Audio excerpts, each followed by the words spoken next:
আসসালামু আলাইকুম। আজকে আমি আপনাদেরকে তৈরি করে দেখাবো পারফেক্ট স্পঞ্জ চকলেট কেক। এত সফট আর এত স্পঞ্জি হবে যে মুখে দিলেই এটা মিলিয়ে যাবে। চলুন তবে দেখে নিই রেসিপিটি। প্রথমে 1 কাপ পরিমাণ আমি এখানে ময়দা নিয়ে নিয়েছি, সেখান থেকে 3 টেবিল চামচ পরিমাণ উঠিয়ে নিলাম।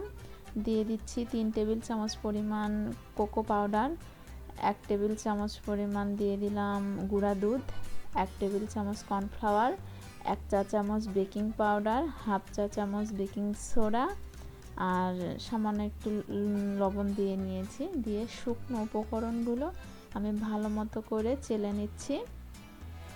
এটা আপনারা চাইলে 2-3 বার করে চেলে নেবেন, সেই সাথে বাতাস ক্রিয়েট হবে এবং মানে কেকটি অনেক সফট হবে, স্পঞ্জি হবে। তো আমি অফ ক্যামেরায় উপকরণগুলো মিশিয়ে 2 বার করে চেলে নিয়েছি। এবার আমি 4টি ডিম নিয়ে নিয়েছি, কুসুমগুলো আলাদা করে নিয়েছি। নিয়ে আমি এখানে একটু ডিমের সাদা অংশটা মানে মেলান তৈরি করব, সেই জন্য এটাকে আমি 1 মিনিটের মতো বিট করে নিচ্ছি ইলেকট্রিক বিটার দিয়ে। তো 1 মিনিট বিট করার পরে আমি এখানে নিয়েছি 1 কাপের একটু কম চিনি নিয়েছি। তো এই চিনিগুলো আমি একবারে ব্যবহার করব না, আস্তে আস্তে মানে অল্প অল্প করে 3 বারে আমি ব্যবহার করব। এবং আমি বিটারটি মিডিয়াম স্পিডে রেখে বিট করে নিচ্ছি। তো আমি 3 বারে চিনিগুলো দিয়ে নিয়েছি এবং এটা গলে না যাওয়া পর্যন্ত ঘুরিয়ে ঘুরিয়ে সুন্দর মতো করে একটি ডিমের যে সাদা অংশ সেটা ফর্ম তৈরি করে নিব।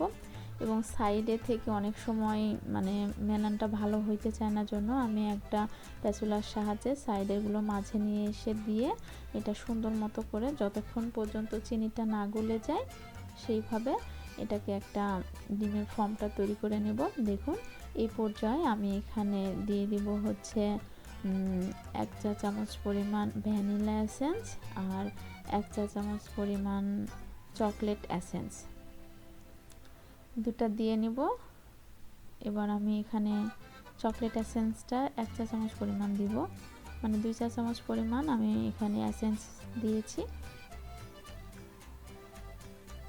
এই যে আমি এবার এখানে এই যে ডিমের কুসুমগুলো এখানে দিয়ে নিলাম। দিয়ে সবগুলো আমি একসঙ্গে আবার 1 মিনিটের মতো ব্লেন্ড করে নেব।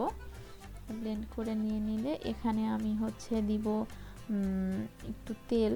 তো স্পঞ্জ কেকের ক্ষেত্রে তেলটা না দিলেও হয়, তো আমার কাছে মনে হয় তেলটা দিলে কেকটা আরও একটু সফট বেশি হয়, সেই জন্য আমি এখানে 2 টেবিল চামচ পরিমাণ তেল দিয়ে নিব।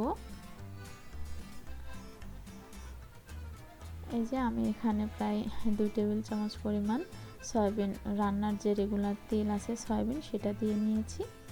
তো এটাকে দিয়ে বেশিক্ষণ বিট করা যাবে না।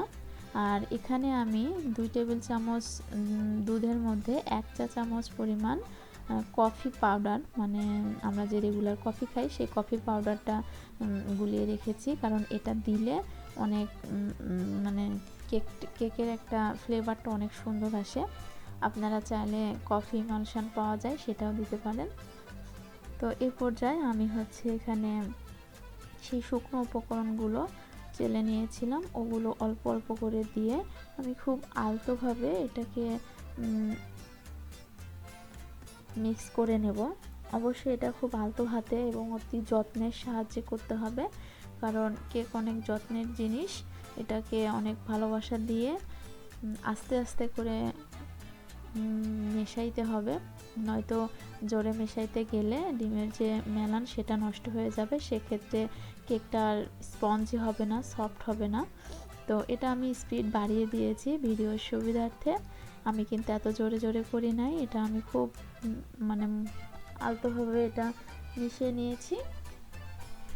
প্লিজ যদি ভিডিওটি ভালো লাগে চ্যানেলটি সাবস্ক্রাইব করে দিবেন, ভিডিওটি বেশি বেশি করে শেয়ার করবেন। তো এ পর্যায়ে আমি খুব আলতোভাবে এটাকে মাখিয়ে নিচ্ছি। তো আমার মনে হলো যে এটা একটু ঠিক হয়ে গিয়েছে, সেই জন্য এখানে আমি আরও 1 টেবিল চামচ লিকুইড যে দুধ সেটা ব্যবহার করেছি। তো আমার এখানে মোট 3 টেবিল চামচ পরিমাণ দুধ লেগেছে আর কি। আপনারা চাইলে এখানে পানিও দিতে পারেন। তো আমি এবার একটি মোল্ডের মধ্যে একটি পেপার বিছিয়ে তেল ব্রাশ করে রেখেছিলাম। তো এটা আমি আজকে 2টা মোল্ডে ব্যবহার করব। তো আমি এখানে একটিতে ঢেলে নিলাম, আর একটাতে ঢেলে নেব। দেখুন আমি যে আরেকটাতে ঢেলে নিচ্ছি।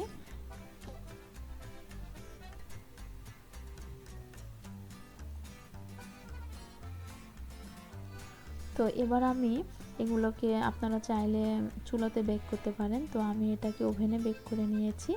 আমি এখানে হচ্ছে 160 ডিগ্রিতে আপ ডাউন হিট অন রেখে আমি এটাকে 40 মিনিটের মতো বসিয়ে দিয়েছি। তো আমার দুটো কেকই হয়ে গিয়েছে। তো উপরেরটা নামিয়ে নিয়েছি। তো এবার আমি হচ্ছে এটা চেক করে নিলাম একটি টুথপিকের সাহায্যে যে এটা ভিতর থেকে হয়ে গিয়েছে কিনা। তো এবার আমি সুন্দর মতো করে কেকটা ঠান্ডা হলে আপনাদের দেখার সাথে মানে দেখানোর জন্য একটু মোল্ড আউট করে নিয়েছি। আর এই কেকগুলো আমি একটু ডেকোরেশন করে নিয়েছি, সেটা আর দেখাতে পারলাম না। অনেক মজার হয়েছিল, অনেক সফট হয়েছিল। আশা